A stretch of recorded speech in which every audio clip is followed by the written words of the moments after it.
All right, welcome everyone to today's Explainer. Get ready because we are diving headfirst into literally one of the most thrilling, head-scratching mysteries in the entire history of aviation. We're breaking down the legendary case of D.B. Cooper, the man who vanished into the sky. Now, our source material today breaks down the absolutely incredible timeline of this event, but it also introduces a theory that completely flips the script on everything you might think you know about this case. So here is the question that sits right at the center of our explainer today. How exactly does a human being take an entire commercial airliner hostage, secure a massive ransom, jump out into the freezing night sky, and completely defeat the FBI for decades? I mean, sounds like a Hollywood movie, right? But our source asks an even more chilling question. What if he pulled off the ultimate vanishing act because, well, he was never actually on the plane to begin with? Hold on to that thought, because to understand this wild twist, we really need to look at how the official story played out. Okay, let's set the scene.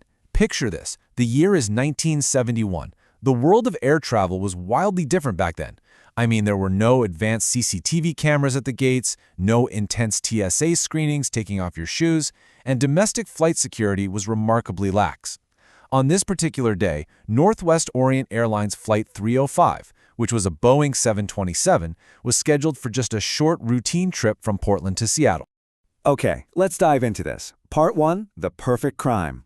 So a man purchases a ticket under the name Dan Cooper, which, by the way, the media later mistakenly broadcast as D.B. Cooper, and the name just stuck. To execute his plan, he deliberately chooses the very last seat in the back so nobody would see his face. Sitting in that last row meant virtually none of the other passengers would ever have a reason to turn around and look at him. Once the flight was up in the air, he calmly called over a flight attendant named Florence and handed her a note. And the note was simple, but terrifying. It just said, "I have a bomb." Now, to ensure Florence didn't think this was just a prank, Cooper asked her to sit next to him and opened his briefcase. Inside, she saw what looked like a very real, very dangerous explosive device. Once she was convinced, another flight attendant named Tina was brought into the loop, and she used the plane's intercom to relay Cooper's demands directly to the pilot. And this brilliantly illustrates the sheer audacity of this guy. Look at these demands. 1, he wanted $200,000 in cash. To put that into perspective, that was an absolute fortune in 1971. 2, he demanded 2 parachutes. And 3, he wanted a plane refueled the very moment they landed in Seattle. The authorities were stunned. This was completely unprecedented in American history. Holding an entire plane hostage with such calm, calculated precision, the authorities decided their absolute best bet was to just comply with every single demand. The plane touches down in Seattle, and what happens next is incredibly eerie. It was completely calm. In fact, you know what's crazy? The other passengers had absolutely no idea the plane was even being hijacked. There was zero panic. The authorities delivered the cash and the parachutes, and Cooper allowed all the civilian passengers to safely disembark. However, he forced the crew, including the pilot and Tina, the flight attendant, to remain on board. The plane was refueled, and just like that, they were back in the air. Which brings us to Part 2, the mid-air escape. Once airborne again, Cooper ordered the pilot to fly straight to Mexico. But the pilot gave him a reality check. They simply didn't have the fuel capacity to make it in one go. So they agreed on a pit stop in Reno. Let's trace this on our timeline here. They take off from Portland, land in Seattle to exchange the hostages for the ransom, and then head toward Reno. But what Cooper didn't know was that the military had secretly scrambled 2 fighter jets to tail the Boeing 727. They were tracking the plane through the dark night sky, just waiting to see what this hijacker was going to do. And somewhere in the airspace before reaching Reno, Cooper made his move. When the plane finally landed on the tarmac in Reno, law enforcement immediately swarmed the aircraft. But when they got inside, they found a stunning scene. The aft air stair, that's the emergency door at the very back of the plane, was wide open. Dan Cooper, his briefcase bomb, and the $200,000 in cash were completely gone. All he left behind was a single parachute. He had jumped right out of the back of the plane into the pitch black night. Just poof, gone. And that leads right into Part 3, the FBI investigation fails. What followed was one of the most expansive manhunts in American history. I mean, the FBI scoured the suspected drop zone. They searched rugged mountains, dense forests, freezing rivers. They put out sketches, offered massive rewards, pleaded for public assistance. And what did they find? Absolutely nothing. No body, no parachute, no briefcase. The 2 military jets tailing the plane hadn't seen a thing because they were flying much faster than the commercial jet and literally just missed the exact moment of the jump. But the FBI wasn't totally unprepared. The $200,000 they gave Cooper was entirely made up of marked bills. They figured, hey, the second he tries to spend that money, we've got him. But the money never entered circulation. However, years later, a small stack of these marked bills was actually discovered buried in the sand on a beach, about 25 to 30 kilometers away from the estimated jump zone. The bills were rotting and decaying, proving the money was out there, but still no Cooper. For decades, this stood as America's greatest unsolved mystery. Despite endless theories, amateur sleuths, and countless FBI man-hours, the trail stayed ice-cold. Finally, acknowledging that their resources were better spent elsewhere, the FBI officially closed the D.B. Cooper case in 2016. So, according to the official narrative, the mastermind who pulled off the impossible simply got away with it, or died trying.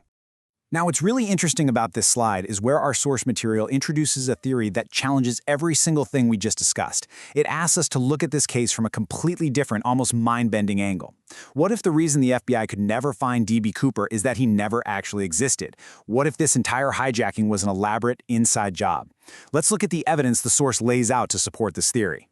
When you start peeling back the layers of the FBI's official story, you find some glaring loopholes. First off, the FBI combed that plane top to bottom and found absolutely zero fingerprints belonging to Cooper. How does a man sit on a plane, drink, eat, and handle notes without leaving a single print? Second, we have the incredibly convenient fact that the two trailing jets completely missed the jump. Third, the source points out that it's nearly impossible for one person to unpack, fold, and perfectly repack a parachute by themselves in the cramped cabin of a plane. And finally, where on earth did a random civilian get an untraceable briefcase bomb in 1971? Make it make sense, right?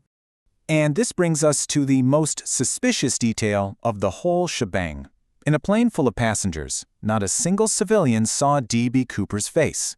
Because he sat in the very last row, only the flight attendants ever actually interacted with him. That means those famous FBI sketches, the ones broadcast all over the world, were based 100% on the word of the flight crew. If the crew was lying, the FBI was literally hunting a ghost. So the source presents a really fascinating comparison. It's like a giant puzzle where the pieces suddenly fit differently. The official FBI story asks us to believe in a brilliant mastermind who seamlessly hijacked a plane, survived a freezing midnight jump, evaded military jets, and vanished without leaving a fingerprint. But the source theory suggests something else entirely. The flight crew orchestrated the whole thing. They created a fake passenger, used his supposed demands to get a massive ransom, and relayed everything to the authorities themselves. Let's walk through how this hypothetical heist would have worked according to the source. First, members of the crew purchase a ticket under the fake name Dan Cooper. Once airborne, they claim the plane is hijacked.